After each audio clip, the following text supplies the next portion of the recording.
പ്രവാസികൾ അറബി ഭാഷയിൽ സംസാരിക്കുന്നതും ഖന്തൂറ പോലെയുള്ള ദേശീയ വസ്ത്രങ്ങൾ ധരിക്കുന്നതും UAE വിലക്കിയിട്ടുണ്ടോ? വിദേശികൾ ഇത്തരത്തിലുള്ള ദേശീയ വസ്ത്രങ്ങൾ ധരിക്കാൻ പാടില്ല, അറബിയിൽ സംസാരിക്കാൻ പാടില്ല എന്നുള്ള വാർത്ത കേൾക്കാൻ തുടങ്ങിയിട്ട് കുറച്ച് ദിവസങ്ങളായി.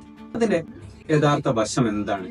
രാജ്യത്തിന്റെ ഐഡന്റിറ്റിയും തനിമയും സംരക്ഷിക്കുന്നതിന്റെ ഭാഗമായി ദേശീയ വസ്ത്രധാരണത്തിലും ഭാഷ ഉപയോഗിക്കുന്നതിലും നിയന്ത്രണം കൊണ്ടുവന്നിട്ടുണ്ട്. പക്ഷേ സോഷ്യൽ മീഡിയ കോണ്ടന്റ്സ് ചിത്രീകരിക്കുന്ന വിദേശികൾക്കാണ് ഈ നിയന്ത്രണം പ്രധാനമായും ബാധകമാകുന്നത്.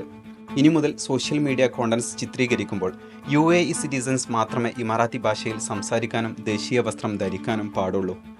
സ്വദേശികളുടെ പരസ്യങ്ങളാണെന്നുള്ള തെറ്റിദ്ധാരണ ഒഴിവാക്കുകയാണ് മറ്റൊരു പ്രധാന ലക്ഷ്യം. പ്രവാസികളായ കോണ്ടന്റ് ക്രിയേറ്റേഴ്സ് സാമ്പത്തിക നേട്ടം മാത്രം പരിഗണിച്ച് പ്രാദേശിക സംസ്കാരത്തെയും ആചാരങ്ങളെയും മോശമായി ചിത്രീകരിക്കുന്നത് തടയുക കൂടിയാണ് ഇതിൻ്റെ ലക്ഷ്യം. ഒഫീഷ്യൽ മാധ്യമങ്ങൾക്ക് ഈ നിയന്ത്രണം ബാധകമല്ല.